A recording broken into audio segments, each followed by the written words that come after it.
স্টেন্স লাস্টে গেল কোথায়? নাকি ভূত হয়ে বাতাসে মিলিয়ে গেল? বলবো সবই হচ্ছে আমার বোকামির শাস্তি। এমন একটা সিচুয়েশন যে তৈরি হবে এটা আমার কল্পনাতেও আসেনি।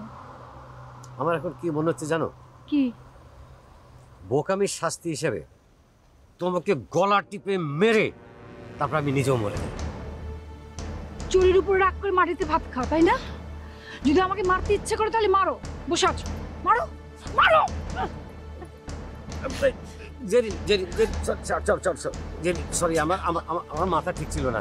মানে আমি কি বলেছি কিছু মনে করো না। আমি এক্সট্রিমলি সরি জেরি।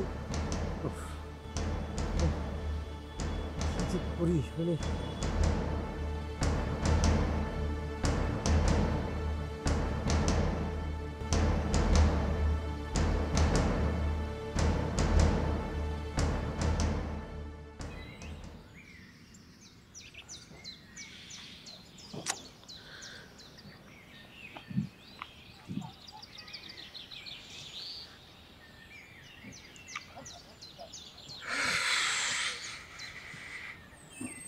কি ব্যাপার, আপনি ওভাবে পায়চারি করছেন?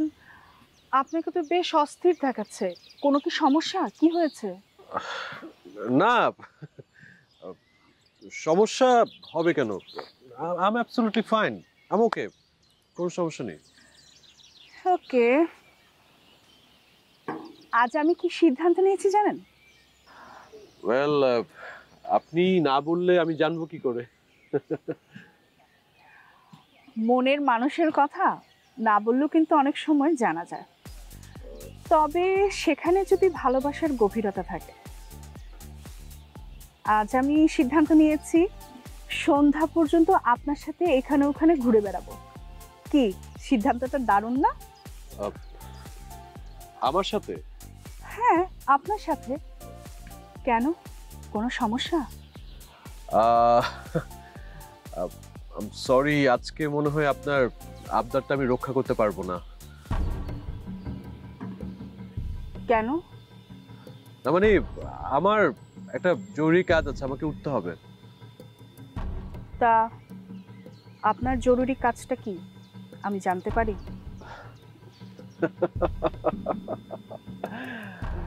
আই এম সরি, আপনি জানতে পারেন না, কারণ কাজটা অনেক পার্সোনাল, খুবই ব্যক্তিগত এবং বলতে পারেন টপ সিক্রেট, বলা যাবে না।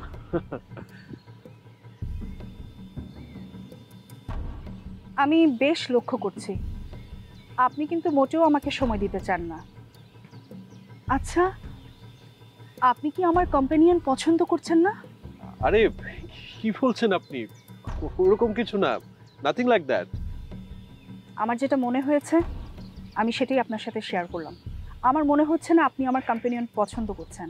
সাদিয়া, সাদিয়া, আপনি আমাকে ভুল বুঝছেন। ভুল বোঝার মতো যদি আপনি কোনো কাজ করেন তাহলে তো আমি ভুল বুঝবই, তাই না অর্ণব? ওকে ফাইন, ফাইন, আমি মানলাম আমার ভুল হয়েছে, আমার অনেক বড় ভুল হয়ে গেছে, দোষ হয়ে গেছে। I am sorry for that, but I promise you আজকে আপনার সাথে আমার আবারও দেখা হবে এবং তখন আমি আপনাকে অনেকক্ষণ সময় দিব। সত্যি? প্রমিস? প্রমিস।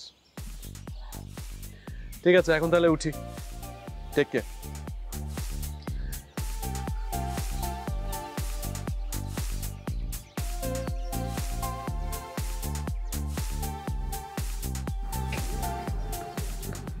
আফা, ওদিকের খবর কিছু শুনছেন?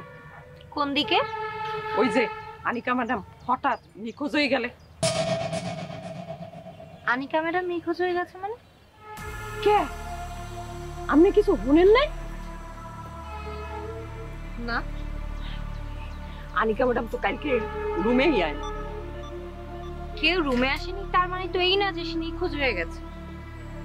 হ্যাঁ না, তাই আমি নিশ্চিত হ্যাঁ নিখোঁজ। আপনি এত নিশ্চিন্ত হলেন কি করে? কাল ওই সাহেল সাহেব তো রুমে আইছে, আনিকা ম্যাডাম আয় নাই। হ্যাঁ মানেটা কি দাঁড়াইলে আপনি কোন? আপনিই বলেন, আমি শুনি। আপা, আল্লাহ এই মাথাটা দেশে চিন্তা করার জন্য, এই ব্রেনটা দেশে চিন্তা ভাবনা করার জন্য। আপনিও চিন্তা ভাবনা কইরা ভালোভাবে বুঝে শুনে দেখেন, আপনার প্রশ্নের উত্তর আপনিই পেয়েছি, বুঝছেন?